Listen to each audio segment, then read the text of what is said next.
Hello, my name is Gualberto Garcia-Jones, and I am an attorney with 20 years of experience in pro-life law, and I'm also the founder of American Pro-Lifer, a new website that seeks to bring you the latest in news and opinion, and to link you with local campaigns to contact your legislators and be effective in the defense of life. The opinion I will be reading for you today is the concurring opinion of Justice Thomas. He has been criticized by the radical left for his critique of the 14th Amendment's due process clause and how it has been used in constitutional law. And therefore, it's important to actually read what he wrote and understand what he says in order to be able to discern what is fact from what is politically motivated fiction. So here we go. Opinion of Justice Thomas concurring in Dobbs versus Jackson. I join the opinion of the court because it correctly holds that there is no constitutional right to abortion. Respondents invoke one source for that right, the 14th Amendment's guarantee that no state shall deprive any person of life, liberty, or property without due process of law. The court well explains why, under our substantive due process precedents, the purported right to abortion is not a form of liberty protected by the Due Process Clause. Such a right is neither deeply rooted in this nation's history and tradition, nor implicit in the concept of ordered liberty. The idea that the framers of the 14th Amendment understood the Due Process Clause to protect a right to abortion is farcical. I write separately to emphasize a second, more fundamental reason why there is no abortion guarantee lurking in the Due Process Clause. Considerable historical evidence indicates that due process of law merely required executive and judicial actors to comply with legislative enactments and the common law when depriving a person of life, liberty, or property.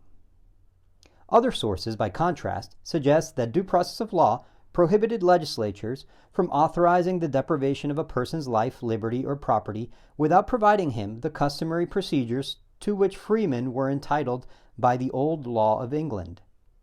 Either way, the Due Process Clause at most guarantees process. It does not, as the court's substantive due process cases suppose, forbid the government to infringe certain fundamental liberty interests at all, no matter what processes are provided. As I have previously explained, substantive due process is an oxymoron that lacks any basis in the Constitution. Text and history provide little support for modern substantive due process doctrine. The notion that a constitutional provision that guarantees only process before a person is deprived of life, liberty, or property could define the substance of those rights strains credulity for even the most casual user of words. The resolution of this case is thus straightforward. Because the Due Process Clause does not secure any substantive rights, it does not secure a right to abortion. The court today declines to disturb substantive due process jurisprudence generally, or the doctrine's application in other specific contexts, like Grisswold versus Connecticut, which is the right of married persons to obtain contraceptives, Lawrence v. Texas, which deals with the right to engage in private consensual sexual acts, and Obergefell versus Hodges, which is the right to same-sex marriage. These are not at issue.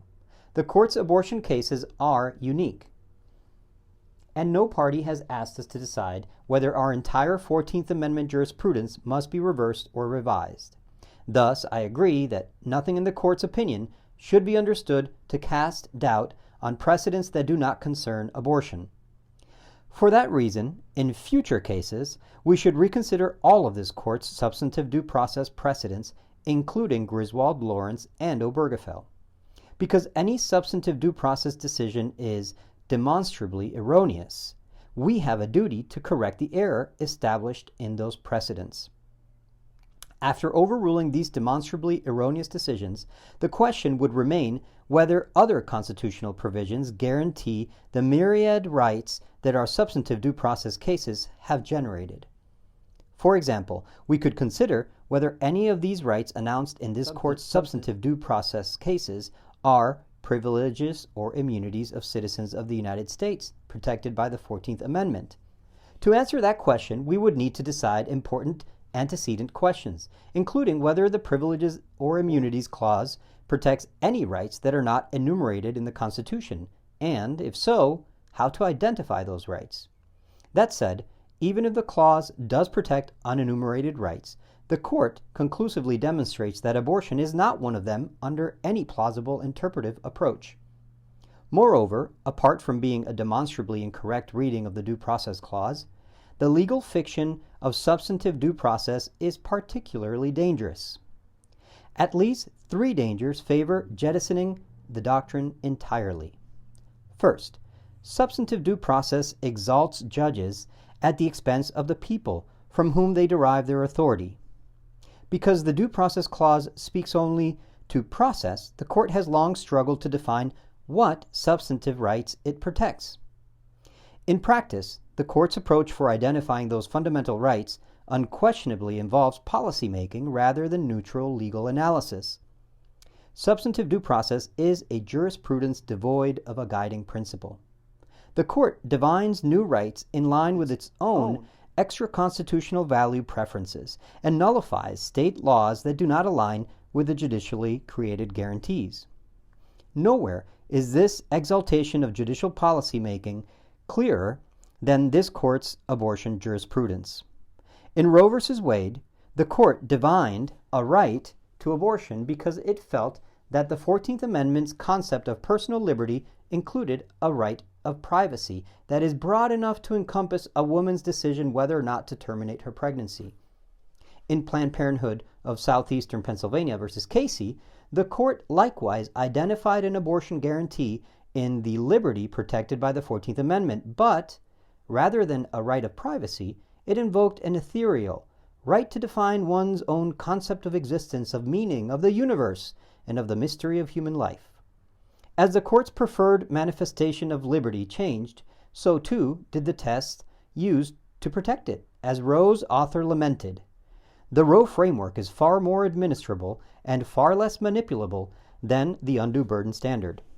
Now, in this case, the nature of the purported liberty supporting the abortion right has shifted yet again. Respondents in the United States propose no fewer than 3 different interests that supposedly spring from the Due Process Clause.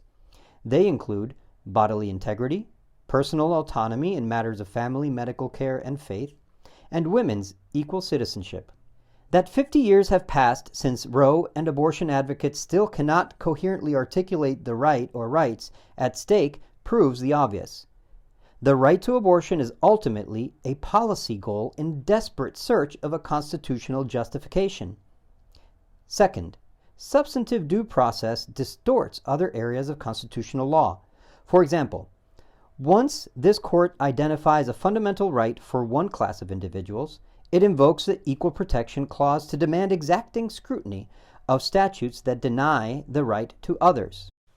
Statutory classifications implicating certain non-fundamental rights, meanwhile, receive only cursory review.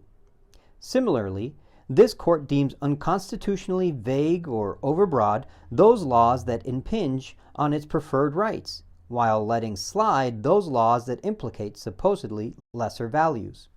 In fact, our vagueness doctrine served as the basis for the first draft of the majority opinion in Roe v. Wade, and it since has been deployed to nullify even mild regulations of the abortion industry.